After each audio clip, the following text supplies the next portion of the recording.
So, Gabe, let's get right into it. Rutgers 2025. Let's Yeah. see. You want to go game by game here and get some predictions? Let's go game by game. But before we go game by game, I just want to say I'm looking forward to the season. There's a lot of hope, a lot of promise, and I expect some big things. Let's get to it. Okay. Sounds good. Well, I share your optimism. So let's see if our predictions align with each other. First, Rutgers opens the season at home in Piscataway against Ohio University. Now, Ohio University, 11-3 last year, and lost only by 16 against a good Syracuse team that defeated Miami 41-38.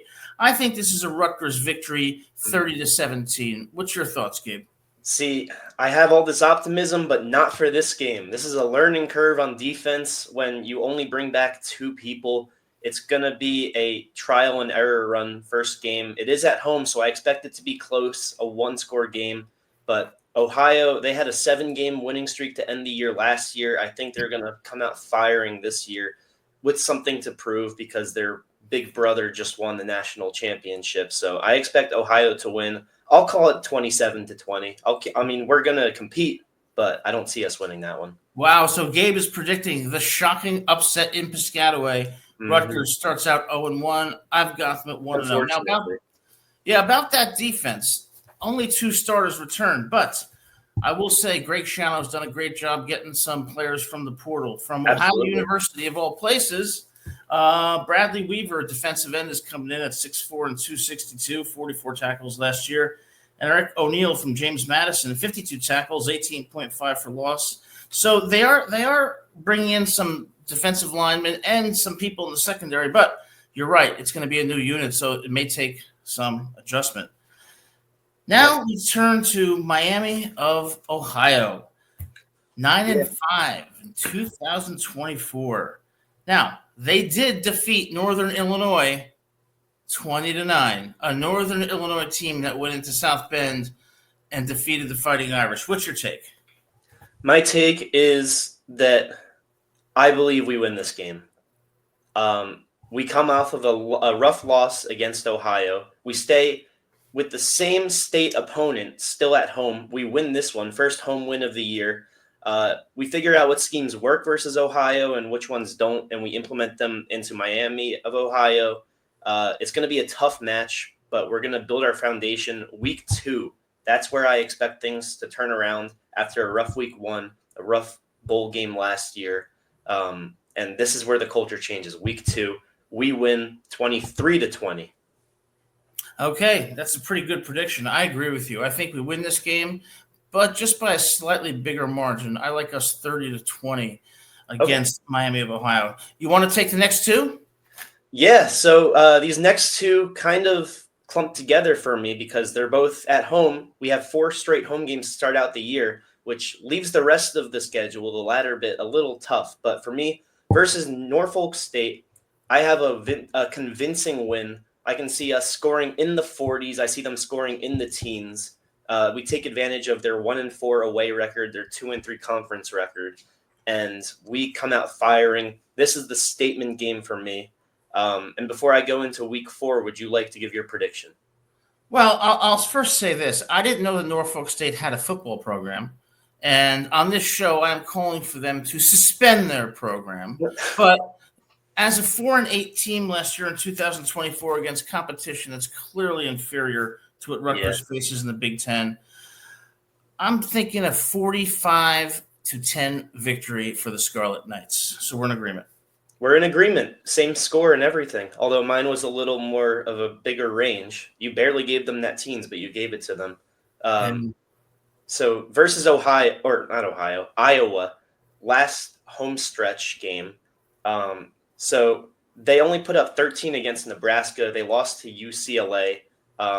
And they are 6-1 at home, but they're not at home. They're in Piscataway. I see us winning this game. I don't really have a range because I can't really say how much we'll win by. We might be fatigued from all the home games and screaming our ears off as fans, but I think the players will still give it their all. Right.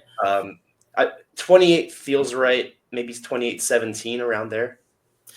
Oh, that's a fair prediction. Now, look, as far as the Hawkeyes go, 8-5 last year, 6-3 in the Big Ten. My advice to Iowa: please get a quarterback. The Iowa Hawkeye fans had to suffer through Deacon Hill 2 years ago, and once again, mediocre quarterback play this year. But Iowa did have an impressive win over our good friend PJ Fleck and Minnesota, 31-14, and 42-10 over the Wisconsin Badgers. Iowa's going to come in with a great defense. They always do, well disciplined. I don't think Rutgers has what it takes to beat the Hawkeyes. I think they lose 20-10. Okay, so you have us winning against Ohio and losing to Iowa, and I have those two games in disagreement. So Correct. we have the same 3-1 record so far, just in different ways. Exactly. Yeah, I think anything less than 3-1 through those first 4 games, and you're looking into 2026. And 2026, as we'll talk about on another show, it's going to be a promising year based on the recruiting classes that Rutgers has and the schedule that it will face. But, the next week is an interesting opponent. On the road in one of my favorite cities, Minneapolis, against the Golden Gophers and PJ Fleck, who just for some reason decides to wear a tie on the sidelines in every game. Now, the Golden Gophers are not, they're not to be taken lightly. 8-5 this year, 5-4 in the Big Ten. Notably, 24-17 victory over the University of Southern California, and only a 1-point loss to Drew Aller and the Nittany Lions. I've got Minnesota winning this game 24-20. Yeah, like you said, don't sleep on the Golden Gophers. But you said they were 8-5 last year. But Correct. Isn't one of those losses against us? One of those losses is against Rutgers. That is correct. Yeah, and guess what? They have an almost entirely new offense, new quarterback. They keep Fleck and his stylish ties, but I think we can repeat. We've proven that we can get the job done against their seniors last year, and with a new scheme, a little less familiarity within the roster, I think we can beat them. And I love this offense this next year, so I'm going to say 35-28. It'll be close. It'll be high scoring because Minnesota will have some familiarity at offense, but our offense is going to be better. 35-28. All right. Well, we are 5 games in, and we have some disagreements here. But one thing I think we can both agree on is that in this first slate of 5 games, there's going to be some difficult matchups that could go either way. And Rutgers has to start the season out strong because, as we'll discuss shortly, it ends in a way that's going to be very challenging. Mm-hmm. And not many more home games either. No, and that brings me to, I don't know if you've ever been to Seattle, Washington. I was there once. I flew there from New Jersey. It was a very long flight, and I had terrible jet lag. I suspect the players at Rutgers will too when they go up against the Huskies. 6-7 this year, 4-5 in the Big Ten. Lost in Piscataway by 3, 21-18, but defeated the USC Trojans and Lincoln Riley 26-21. This one is hard to predict. Yeah, I think the Huskies get it done because in Husky Stadium it is almost as loud as Austin Stadium, and they're going to be looking for revenge. I like 27-17 Washington. You have Washington winning. So you were talking about the jet lag, but guess what? They have 2 weeks to get. Well, they have classes, but they have 2 weeks to prepare for the game because we are going to be coming off of our bye week in week 6. So this week 7 matchup at Washington, we did it last year again, just like we beat Minnesota. We beat Washington last year. It's not the same team that had Michael Penix firing on all cylinders. So I believe week 7 at Washington, we win 26-17. And that 3-4 defense they run, it doesn't work very well for a quarterback who can throw the ball too, which I predict out of Athan this year. He can scramble, so they will be able to contain him, but it's his arm that will get it done. Well, you make some good points, and maybe you will be right. Why don't you take the next 2 teams? Because I can't stand both of these teams. So why don't you talk about them first? So Oregon, I'd love to be optimistic, but I can't be. They have a bear on defense, literally, in Bear Alexander. And despite Dylan Gabriel leaving, the culture they have, it's unmatched. They don't give a damn, to be frank, if it's a home or away game. They're equally good in both settings. I expect a good old butt whooping, if I'm being honest. But I'll be nice and say it'll be within 3 scores. I'll say 31-10, maybe 41-17. I mean, I hope I'm wrong.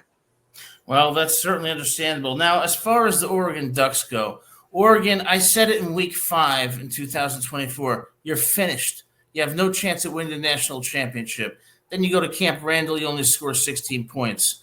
And I said, you know what? That's right. They're finished. And sure enough, in the Roses, they were not in the Rose Bowl. They did not get any roses when Ohio State trounced them 41-21. In my opinion, it's the same old Oregon. High-flying offense, but when they run into a stout defense, they don't produce. And I had Oregon winning that Ohio State game too, but I learned my lesson when Ohio State beat Texas the next week because Texas was my favorite to win it all. So. Yeah, I think didn't the Eagles go up last night 34-0? Yeah, a little different, huh? Yeah, it reminded me of the Rose Bowl when I think Ohio State went up 34-0. Yeah, so I'm going to talk about the Eagles in a little bit as sort of a reminiscent approach, but for now, yeah, we can move on to Purdue, huh? Well, before we move on to Purdue, I am going to tell everyone who watches this video, this is my prediction of the year. And remember what I said on February 10th of 2025. Rutgers pulls the shocking upset over the Ducks in Piscataway, 30-27. You heard it here first, and you probably hear it here last. But that's what's going to happen. What do you think bookmakers are going to have it at? 17.5 point differential? I would say that seems pretty accurate to me. Yeah. So that would be on par with the biggest Super Bowl upset of all time when the Jets beat the Colts. Well, don't forget when those New York Giants in 1990 beat the Buffalo Bills. I apologize to Scott Norwood for the trauma that game caused him, but yeah, every Giants Super Bowl victory has been a shocking upset. Yeah, and if Northern Illinois can go into South Bend and win, Rutgers can win at home. I think the Ducks are not going to quack in Piscataway. That Northern Illinois team, that was almost the only team to beat Notre Dame this year. Yeah, and I feel a little bit bad for Notre Dame because I felt like in the national championship game they could have shown out a bit better. That they just they brought it in the second half a little bit. They did. It's kind of funny because Notre Dame was kind of the laughingstock of the NCAA community in terms of them always being good, but always being fraudulent. And shout out to them. Besides that Northern Illinois loss, they had a terrific year, exceeded all expectations. And that's what I think we're going to do, especially at Purdue. Even though Purdue is terrible, this still will be a rout bigger than expected. This is the game where we have to score 50 to prove a point that no matter who we're facing, we're going to take them seriously and we're going to approach them like you have us approaching Oregon. I'll give them 14 points. I know it's at Purdue, but that crowd is not going to be a factor. This is one of the worst football programs I've seen in a long time. Yeah, I lived in Fort Wayne, Indiana for 4 years. Not too far from West Lafayette. I wasn't a big fan of Fort Wayne. I went to West Lafayette for a weekend. I was even lesser of a fan. Purdue's an engineering school, and it should stay that way. Rutgers is going to go in there and dominate 40-13. They had a good basketball program this past year. They have had a good basketball program, and they only lost to Illinois 50-49 this year in overtime. A good Fighting Illini team. Makes you wonder, at 1-11, 0-9 in the Big Ten, how can you be that close with Illinois and then for the rest of the season, play like engineers? Yeah, just like how everyone thinks the NBA was in the 50s. They were trying to show that, hey, we're the engineers. That's right. That's right. You want to take the next one? Sounds good, man. So at Illinois, I said I would bring up the Eagles. This is my point. Must-seek revenge game, just like how the Eagles spanked the Chiefs. You know what they did? They played footage of the Chiefs winning in 2023 in the locker room, and they reported that they could hear a pencil drop. That's how quiet it was. That's what we have to do. We have to show that fourth quarter against Illinois last year, and we have to spank them in their own stadium because they embarrassed us last year. And this is where Ethan has to show his poise, and we have to dominate. Now, if we don't dominate, that's okay. Illinois is a great school. It's a solid football program. I'm thinking it won't be a domination, but that has to be the goal, just to win by 3 or win by 7 and not give up that 50-yard drive to seal the game. I'm going to say 27-24. It'll be close, but this time we're going to be the ones that finish out strong. What do you think? Well, I'll tell you, I remember that weekend like it was yesterday. I was having a wonderful weekend when Rutgers played Illinois, and the weekend was going great into the fourth quarter. And then on 4th and 13, I believe it was 4th and 13 with about 14 seconds left, they decide to do an all-out blitz and touchdown pass. Yep. And we lose the game. Now, the bottom line is, though, we should have won the game. I think injuries on defense, and I just think a bad scheme on that last play cost us. I mean, that's going to be the whole storyline leading up to that game. They're going to be talking about it whenever that game is mentioned on any NCAA network. That's going to be the storyline.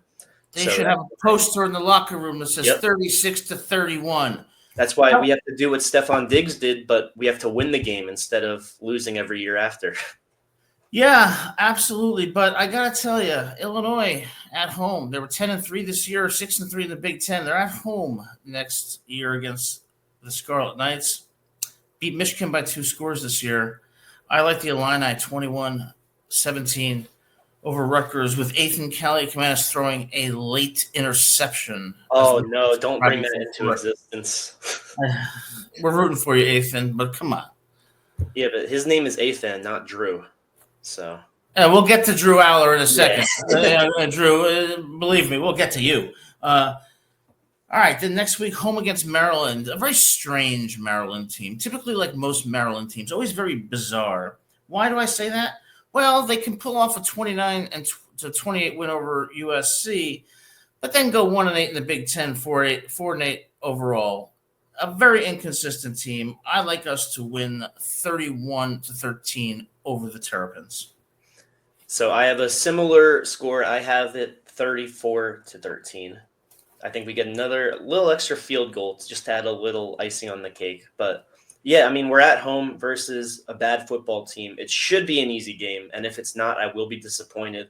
This is all given that we're still in the playoff hunt somehow at this point. And according to my predictions, we're 8-2 at this point. So we will be in the playoff hunt if people are generous enough to squeeze us in at that number 12 spot. But I don't know. That's not up to me. And the 2 weeks following that should probably solidify us not being in the hunt. So you've got them at 8-2. I've got them at 6-4. And the next game, I am going to gladly hand over to you to discuss. Yeah, I mean, I was just going to say these next 2 games should probably solidify us not being in the playoff hunt, unfortunately, because how do you end your season facing Ohio State in Ohio and then facing Penn State, which would be a great game in most years, but that's a tough game to win. So at Ohio State, I mean, I don't have to say what I think the result will be, but they're the defending champs. I'll be happy if it's within 2 scores. That's like gonna be my Super Bowl if it's within 2 scores. Ethan, you're a dog. I believe in you. This is a great football program. No matter what happens that week, just erase that from memory. That's all I can say. And now, if we can keep it competitive, that's a great sign for the Penn State game. But I'll let you discuss your thoughts on Ohio State first, if you have any. Well, it's funny because I went to law school at Ohio State, so I'm pretty familiar with the horseshoe, the tailgating, and the historically good teams. Rutgers, forget it. Don't go. Stay in Piscataway because who knows? You may get injured in the horseshoe. You may lose some of your players. Antoine Raymond, Ethan. We don't need that. Stay home. But if they decide to go, here's what I think is going to happen. I think Rutgers is going to surprise a lot of people and be quite competitive. But I think Ohio State, will run away with it in the second half. But let's be clear. Rutgers is a good team. Rutgers has good talent, and Rutgers has a great coach, and they deserve respect. And they're going to show that in Columbus, but ultimately lose 38-20. 38-20 is a solid score, at least on the offensive end. And 38 points to Ohio State, you would say 38 points is bad, but for that team, that's not a terrible amount of points to give up to the defending champs. Totally agree with you. So week 13 versus Penn State. Now, I had a lot of trouble coming to a conclusion that we would lose this game, but I had a lot of trouble saying that we would win it either, because on one side, I'm admitting that we're the inferior team to a rival, and I can't do that. On the other side, and by the way, their quarterback made the worst decision in college football history on a single play. And I can't say that we're going to win either, because I don't have my red round nose hat with me, so I can't exactly put that on when I say it either. But look, they're much better on paper. If we're 8-3 this far into the season, like I predict we will be, then this is a rivalry game worth watching for fans outside of Penn State and Rutgers. Can we win? We can. Do I expect to win? No. But for me, I'm going to leave this one as an incomplete prediction. I'm saying I don't know about this game, and I'm going to hand over the prediction to you. Whatever you decide, I will happily agree with, or not so happily. We'll see. Well, Penn State at home in Piscataway, 13-3 last year. Penn State 8-2 in the Big Ten, 38-10 over SMU in the first round of the college football playoff, then 31-14 over Boise State in the playoff semifinal. And we know they lost to Notre Dame 27-24. All right. Drew Aller. Drew, what are you doing? What are you doing? Okay, you have the game that is going to go to overtime. You have the defense that can stop them. Mm-hmm. Now, it's okay for James Franklin to try to move the ball for a game-winning field goal with the following advice. Don't throw the ball into the middle of the field to the wrong team. Throw it away if your first read isn't there. What are you doing, Drew? I mean, come on, grow up. Get some sense over here. So this is a very tough game to predict. Drew Aller is a very, very good quarterback who has the talent and the tools to be potentially an NFL quarterback.